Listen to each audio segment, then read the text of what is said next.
Hello, I am Dr. Mary Jo Ruggieri, and I'm a holistic health professional. And welcome to Staying Well with Dr. Mary Jo. Let's talk about herbs, herbology, the benefits of herbs. Unbelievable. This next series that we are going to present to you are called Herbs for Life.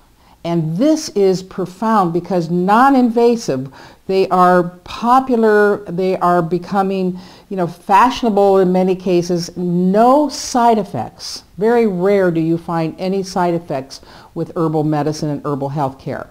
So we are going to present to you a series of herbal education, and with our master herbalist, Harula Dentopoulos. She is part of the Institute of Holistic Health Careers faculty, and our herbal educator, Letitia Bunge.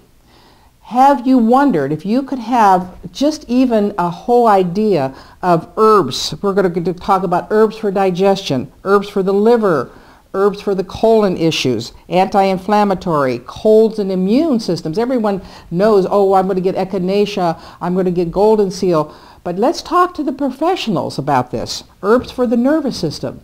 So please enjoy the next series on Herbs for Life and Staying Well with Dr. Mary Jo. Thank you. Hello and welcome back to our 6th installment of Staying Well with Herbs. Today is about stress and the nervous system, which is a very important issue for almost everyone. We're going to talk about herbs that are important for that, like adaptogens, nervines, and relaxants. We did talk about an adaptogen last week, which was Siberian Ginseng, and that's one of the best adaptogens we have. What it helps us do is it helps our system adapt to the stress conditions that we're under.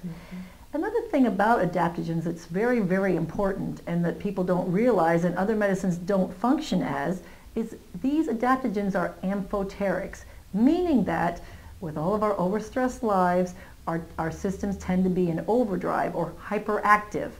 And adaptogens work as amphoterics, which work when our system is on overdrive to help lower the stress and help relieve our system. And then when your system is on overdrive long enough, it actually goes to a hypoactive state, which means now it's weakened and now you're very tired, you're fatigued, you're exhausted.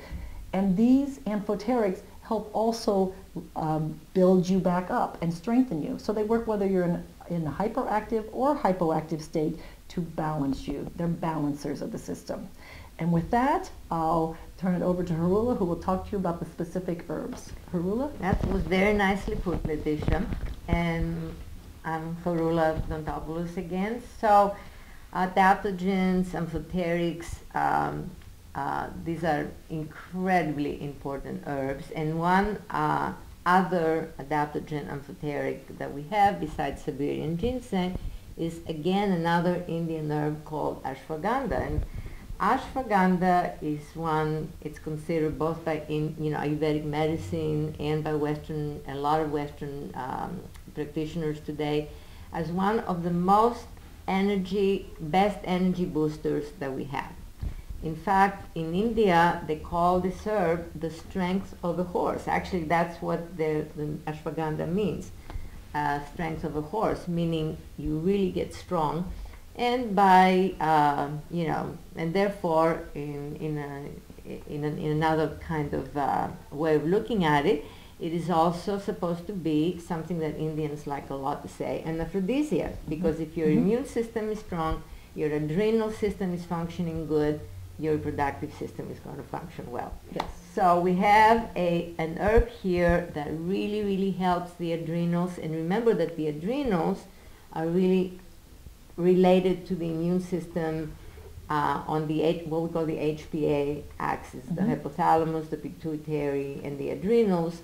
They're really working along with the brain and the nervous system in general. And with the ashwagandha, that's the root again, That's correct? the root, yes, that is another root. And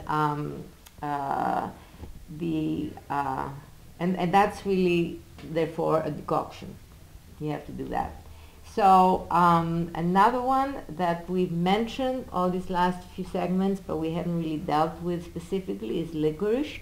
And licorice is is wonderful herb. You know, it's sweet. It sweetens our blood. It sweetens our whole system. But also, it's a highly steroidal herb, and therefore, when the adrenals are in the, what you were saying, in the hypoactive way, have lost a lot of the steroidal power, it helps boost up the steroidal power of the adrenals and therefore the entire nervous system.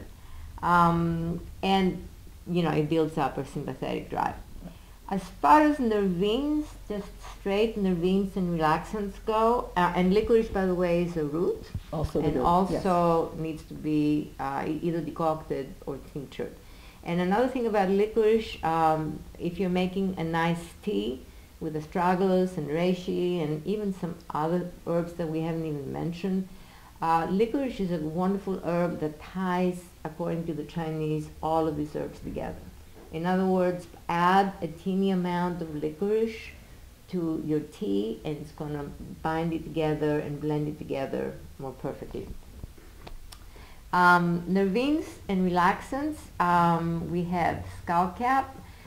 I didn't have one of those to bring you from the garden, but Skullcap is probably the safest herb in terms of nervines that anyone can have. It's good for children, it's good for you know, older people, it's good for younger people, and it's good for the rest of us. It brings down nervousness, it brings down anxiety. It's a leaf, so you're going to just make an easy tea infusion with it. Then we have hops. Hops is the basis of beer, right? Which is what everyone knows. So everybody knows that. And it's an antispasmodic, and it also, it has what we call hypnotic qualities to it. It has a hypnotic effect. That's why it's used in beer anyway. But it's got chemicals in it like maybe the oriental poppy that makes you kind of relax. And they say in herbal lore that if you don't want to drink the tea or if you don't want to do anything else, stuff a little pillow with hops flowers and put it under your regular pillow, and it's going to give you complete and utter sleep and rest for the rest of the night and beautiful dreams. So don't, however, take it if you're doing any kind of other antidepressants or sedatives or anything like that. It will not be safe.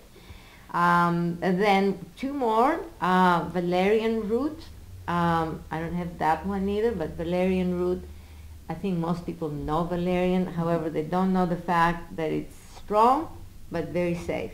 It's very safe. It can be taken on a long-term basis. I do. And it's a relaxant and it's an antispasmodic. Yes. And I've known people, I've had clients who took it for lower back pain, and it's worked very, very well with I've them. used it for lower back pain and sleep. Excellent. Yeah. And it's actually one of those herbs that puts you to sleep.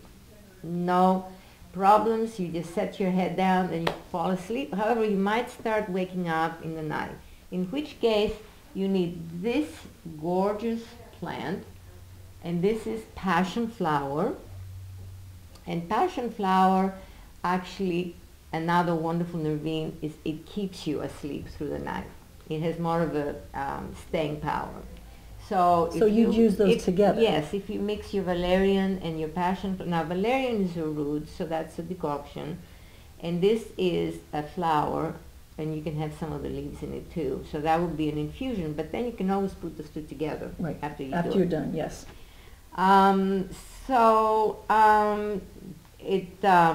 You can actually put the hops with it as well. You can put a little bit of Skullcap and make your own very, very lovely, you know, nervine blend, nervine tea blend. So just, I think about these herbs and I think about what you said about sleep. You know, sleep is just so very important. If we sleep well, like you said, and if we rest well, and it's a sleep that we wake up rested and feeling full of energy again, that means our adrenal system is working, our nervous system is working, and therefore our immune system is going to be working. And those three sort of direct all the other systems in the body. Yes. And I thought maybe you wanted to mention this. Did you? I do want to mention St. John's wort. Many people know when you think of nervines and This is relaxants, you St. think of John's St. wort. John's wort. I just want to mention it is definitely very good, definitely relaxing, but you have to be careful. Just like hops, it cannot be combined with other sedatives or antidepressants, and there's many medicines that it does that are contraindicated with St. John's wort.